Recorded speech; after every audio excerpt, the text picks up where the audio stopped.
Hello everyone, how do you do? I am Yerosan.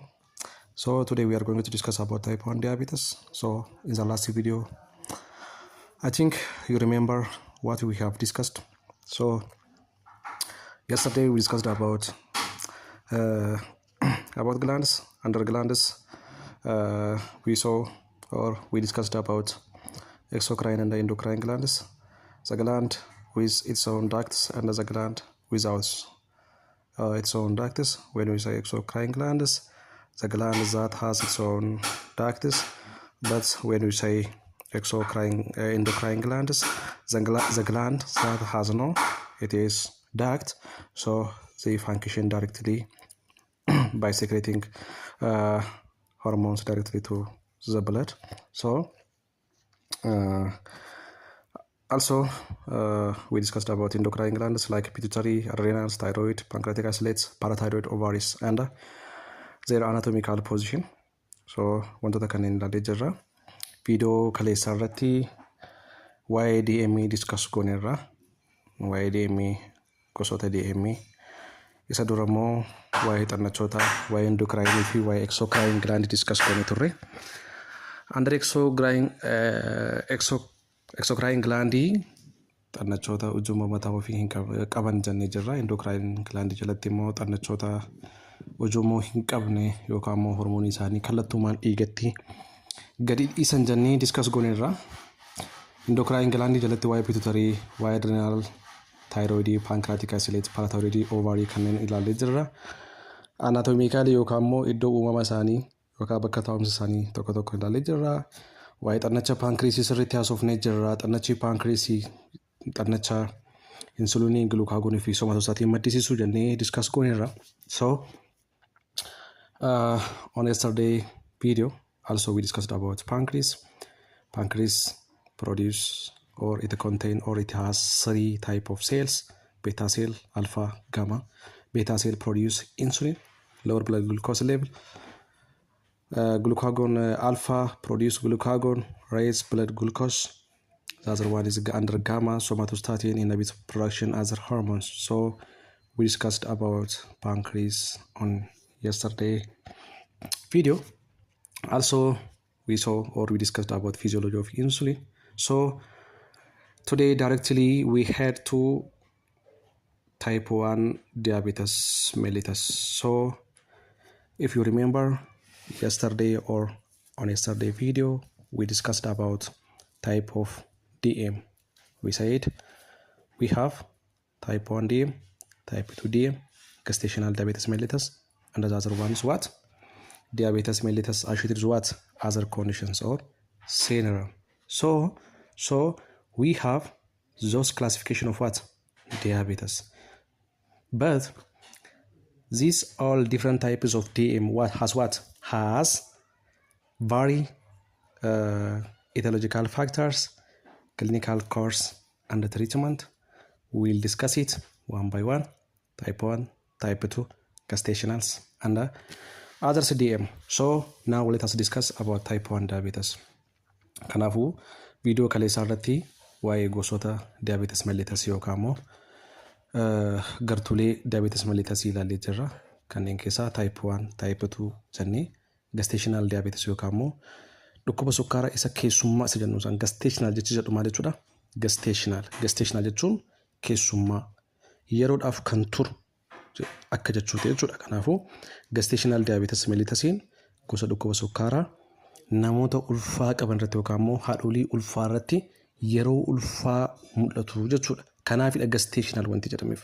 Gestational wanti jedhameef sababii inni yeroo ulfaa qofa mudatuuf yookaan mul'atuuf gestational diabetes mellitus jedhame.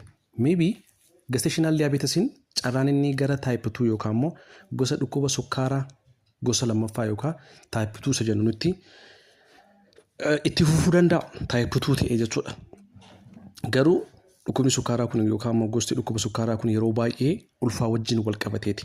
Sababni isaa ijoon immoo jedhamee kan yaadamu hormooniin placenta yookaan immoo loqodaa afaan oromootiin isa placenta jechuun obbaatii hormooniin obbaatii irraa maddu maal godhe jechuudha. qaamonni keenya insuliiniidhaaf akka isaan hin miiroofne yookaan miira akka hin qabaanne godha jechuudha. Hormooniin obbaatirraa maddu kun yookaan immoo hormoonii obbaatiin maddisiisu kun qaamni keenya insuliiniidhaaf akka inni miira hin qabaanne yookaan immoo miira isaa ajjeese jechuudha. So kanaaf gestational diabetes jenneen jechuudha. So waan hundumaafuu tokko tokkoon ilaalla viidiyoo itti aanu kun viidiyoo lammaffaadha. So waa'ee diabetes mellitus erga haasoo eegalle har'a guyyaa lammaffaa yookaan immoo viidiyoo lammaffaadha inni kuni. So today we are going to discuss about type 1 diabetes. So as we discussed about type of diabetes mellitus, so we have defined well what the diabetes mellitus means. Diabetes mellitus means it's a metabolic disorder that characterized by what? By hyperglycemia, or when the levels of blood is high in the levels of glucose is high in blood. When the level of glucose in the blood or plasma is high or increase the normal level, as we discussed yesterday or on the last video. We said the range of normal plasma glucose level is 70 up to 110 milligram per deciliter. So let us directly heading to type 1 diabetes. It is characterized by what? The destruction of the pancreatic beta cells. Malajul qabate jechuudha. Pancreatic beta cellin gaafa maal ta'u distract ta'u yookaan immoo gaafa dhabamu yookaan gaafa attacked ta'u kan uumudha jechuudha. Type 1 diabetes mellitus it's a type of diabetes that characterized by destructions of what? Pancreatic beta cells. So as we discussed before, under the pancreas, we said pancreas contains 3 cells, alpha, beta, and gamma. Under that, beta cell produce what? Insulin. When beta cells distracted, that person develop what? Type 1 diabetes mellitus jechuudha. Kan jechuun waa'ee pankreesii gaafa dubbannu pankreesii jalatti seelota sadiitu jira. Alfa, beta fi gamma. Alfaan maal maddisiisa? Gulukaagonii maddisiisa. Beetaan maal maddisiisa? Insuliinii maddisiisa. Gamma maal maddisiisa? Somaatostaatinii maddisiisa jennee dubbanneerra. So gosti dhukkuba sukkaaraa type 1 kuni maaliin beekama jechuudha? Gaafa pancreatic beta cellin distract ta'u. Sababa pancreatic beta cellin insuliinii maddisiisu. Yoo beta cellin kuni damage ta'e yookaan attack ta'e yoo miidhame insuliiniin hin maddu jechuudha. So affects approximately 5% of the time of people with diseases. Jechuun namoonni gartuu dhukkuba sukkaaraa tokkoffaa kanaan miidhamanii namoota percentage 5 hamma 10 qaanidha. Jechuun tootaalii namoota dhukkuba sukkaaraa qabamanii jiran keessaa data isaanii gaafa laallu namoonni dhukkuba sukkaaraa gosa tokkoffaa kanaan qabaman percentage 5 hamma 10 jedhamee yaadama.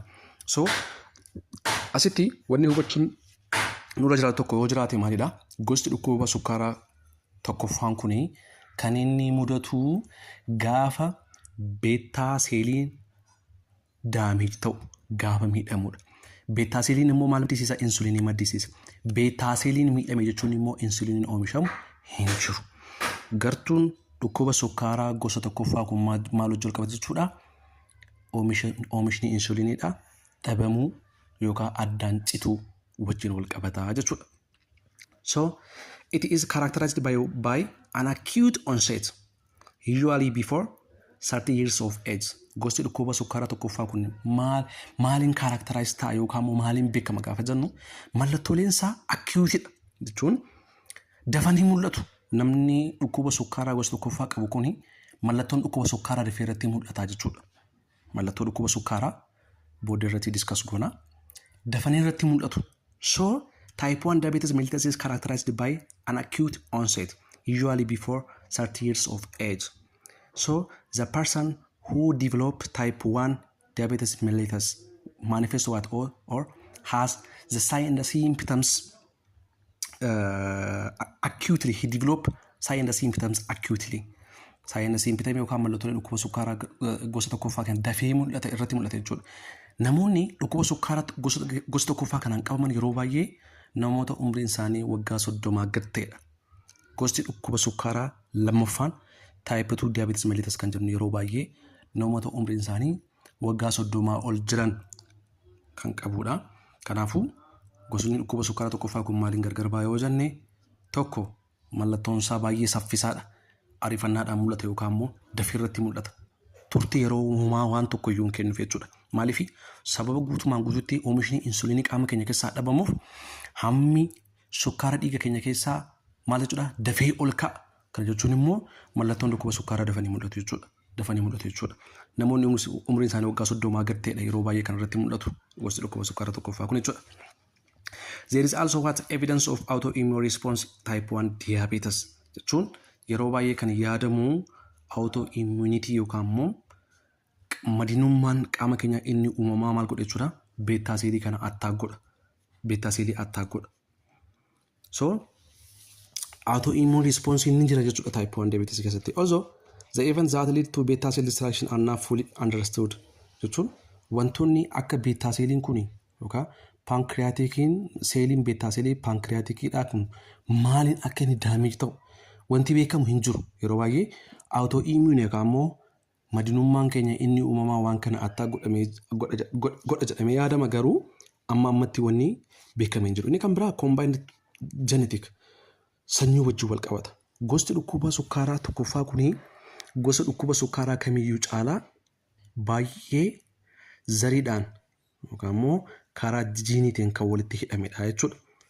Akkuma reefu dubbanne immunologic ta'uu danda'a. Possibly environmentally fakkeenyaaf amma waan akka vaayirasii fa'aa ta'uu danda'a. Factors are thought contribute what beta cell destruction. Wantoonni amma dubbanne kun karaa sanyiitiin yookaan karaa jiiniitiin yookaan immoo karaa madinummaa inni kan biraa immoo karaa environmentii akka vaayiraalii fa'aa wantoonni kunneen beetaa seeliin kun gosti seelii pancreatic seelii kuni akka inni distract ta'u wantoota sababa ta'an jedhamanii yaadamanidha. Garuu guutumaan guutuutti beetaa seeliin distract ta'uudhaaf sababni kana jedhamee wanti kaa'amee hin jiru jechuudha. In addition to genetics and the immunologic components, environmental factors such as viruses or toxins that may initiate destruction of beta cell are being investigated. So, as we discussed in previous, whether it can be immunologic or genetic or environmental viral can be a factor for the destruction of beta cells. So, the destruction of beta cell results in decreased insulin production. The destruction of beta cell results in decreased insulin production, unchecked glucose production by the liver, and fasting hyperglycemia. So if there is no the production of insulin by beta cell, the concentration of glucose in the blood become high and high. So at that time, the person or the patient who exposed for type 1 diabetes mellitus, his plasma blood level increase or it become above normal. In addition, glucose derived from food cannot be stored in the liver because the glucose that circulates in the blood are transported by insulin to muscle cells, to fat cells, and somewhere. But if there is no the production of insulin, that means what? The glucose that we derive from food cannot be stored in the liver. That means no insulin, no storage. If you remember, as we discussed yesterday or in the last video, we said insulin has the function of anabolic, glucagon has the function of catabolic. So if there is no insulin, no storage, and still remains in bloodstream and contributes to what? Postprandial or after meal hyperglycemia. The other one is because insulin normally inhibits what? Glycogenolysis and gluconeogenesis. Kan jechuun maal jechuudha? Insuliniin normally glycogenolysis fi gluconeogenesis maal godha? Inhibit godha. This process occur in what? In an unrestrained fashion in people with insulin deficiency and contribute further to hyperglycemia. Kan jechuun maal jechuudha? Glukoosiin kuufame akka inni break down ta'uu fi gosa nyaataa yookaan gartuu nyaataa biraarraa gulukoosiin akka hin uumne yookaan gluukooniyoojiniis jennuun sun jechuudha. Akka hin uumne inhibit godha insuliinii noormaalii. Garuu oomishni insuliinii kun hin jiru taanaan gilaayikoojinoolaayisiisiin itti fufaa gluukooniyoojiniis itti fufa. Kana jechuun maal jechuudha? Battala tokkotti wantoonni kun itti fufan jennaan hammi qabiyyee sukkaaraa dhiiga keenyaa maal ta'a jechuudha? Ittuu dabalaa dhufaa jechuudha. In addition, fat breakdown occurs, resulting in what increase the production of ketone bodies, which are byproducts of fat breakdown. Isa booddee maal ta'a jechuudha? Isa booddee oomishni insuliinii kun hin jiraatu taanaanii wantoonni qabiyyee faatiidhaan yookaan immoo bifa faatiitiin kuufamanii jiran maal ta'u jechuudha? Breakdown ta'a. Qaamni keenya yookaan tishuun keenya gulukoosii barbaada, gulukoosii eeggata, gulukoosiin immoo hin jiru. Mitire. So we said if there is a destruction of insulin, or if there is a destruction of beta cell, there is no the production of insulin. If there is no the production of insulin, there is no the transportation of insulin to what? To cell. Still cells are waiting for transported glucose. But here there is a destruction of beta cells and insulin deficiency. So at that time, our bodies as alternative start to what? Break down stored fat. So the end result of fat is what? Ketone. So ketone is the byproduct of fat breakdown. So directly our metabolic systems goes to what? Goes to metabolic acidosis jechuudha. Kana jechuun maal jechuudha? Insuliiniin hin jiru taanaan geejjibni gulukoosiidhaa gara qaama keenyaatti yookaan gara seelii keenyaatti godhu hin jiru jechuudha. Sa'aatii kanatti seelonni keenya gulukoosii hin barbaadu, qaamni keenya gulukoosii hin barbaada. Kanaafuu maal gochuu jalqaba jechuudha? Faatii kuufamee jiru yookaan immoo cooma kuufamee jiru kana akka filannootti fayyadama. Sa'aatii sanatti cooma kuufamee jiru kana breakdown gochuu jalqaba. Isa booddee keetoonni uumamaa. Keetoonni uumamee jechuudha. Sirni nyaata keenyaa gara maalitti deema jechuudha? Gara metabolic acidositti deema jechuudha. So if the concentration of glucose in the blood exceeds the renal threshold for glucose 200 mg per deciliter, the kidneys may not absorb all of the filtered glucose. So the glucose then appears in the urine or glycosuria is jennuun sana jechuudha. Kana jechuun maal jechuudha?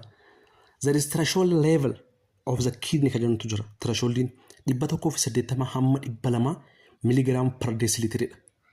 Kidniin keenya glukoosii kana cuunfee gara circulationitti kan deebisu. Garuu asitti threshold levelisiidha. Threshold jechuudha hamma kidniin keenya yookaan immoo kaleen keenya filter gochuu danda'u yookaan immoo hojii isaatti hojjechuu danda'u jechuudha. Hamma kamittidha? Miligiraama 180 hanga miligiraama 200 per decilitiritti hamma kanadha kan hojjechuu danda'u yookaan filter gochuu kan danda'u yookaan immoo cuunfuu kan danda'u. Garuu if it exceed this normal threshold level, kidney maal gochuu jalqaba jechuudha? Gulukoosiin kun humna ishiitii ol waan ta'uuf kana hundumaa filter gochuu waan dandeenyeef gadi dhiisa. Gaafa gadi dhiisu immoo eessatti mul'ata jechuudha? Fincaan keessatti mul'ata. So isa sanaa maal jennaan jechuudha? Glycosuria jechuudha. Glycosuria kan jechuun maal jechuudha?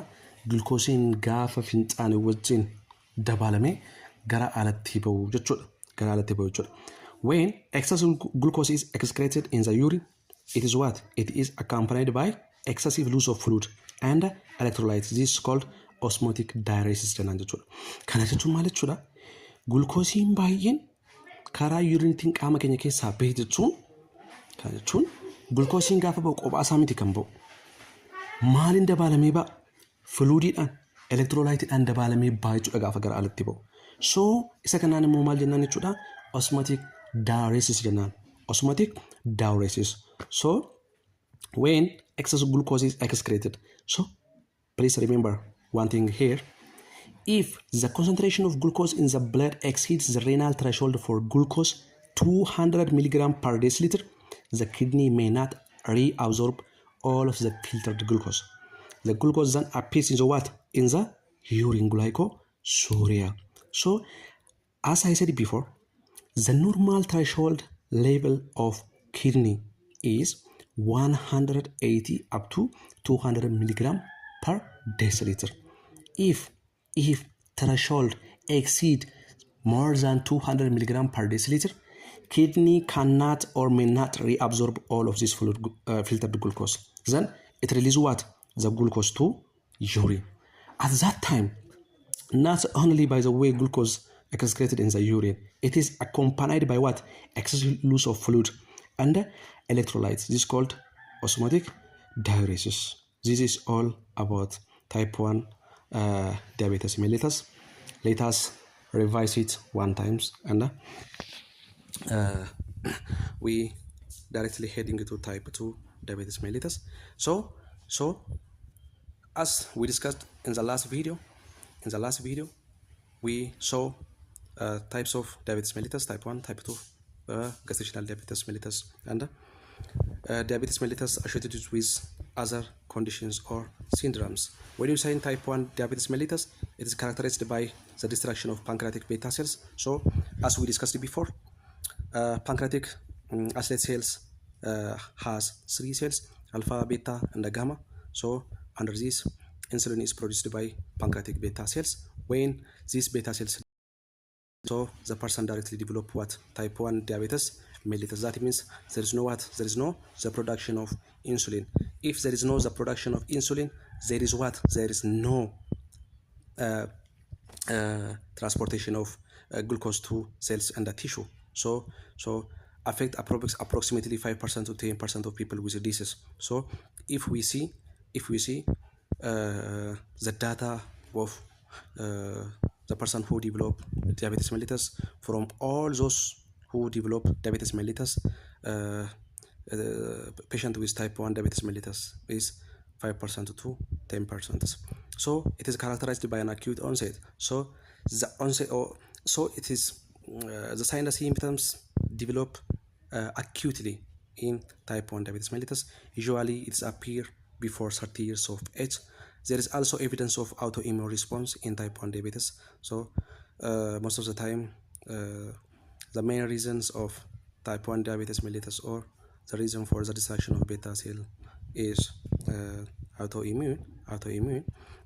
In addition to, also it is strongly related with genetics. In addition to genetics and immunologic components, environmental factors such as virus or toxins that may indicate the destruction of beta cells are being investigated.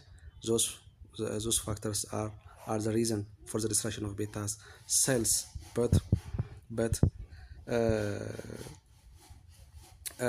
the real events that lead to beta cell destruction are not fully understood still. If the concentration of glucose in the blood exceeds the renal threshold for glucose 200 mg per deciliter, the kidney may not reabsorb all of filtered glucose. Glucose is not present in the urine, so we said it is glycosuria. When excess glucose is excreted in the urine, it is accompanied by excessive loss of fluids, and this is called osmotic diuresis jennee ilaallee jirra. Type 1 diabetes mellitus in kana fakkaata, waan haga ammaa dubbannedha. Like gochuu, subscribe gochuu hin dagatinadha. Waa'ee type 2 video taanu sinifan hojjedha. Commenting keessan, liking keessan, subscribing keessan jajjabeessitu keenyadha. Yaw like keessan, subscribe keessan malee hojjechuu hin dandeenyu. Yaw si'eessitu keenyadha jechuudha. Kanaafuu viidiyoon irraa kana fakkaata. Viidiyoo itti aanu irratti immoo type 2 diabetes mellitus kan ta'u isiniif qabadhee dhiyaadha.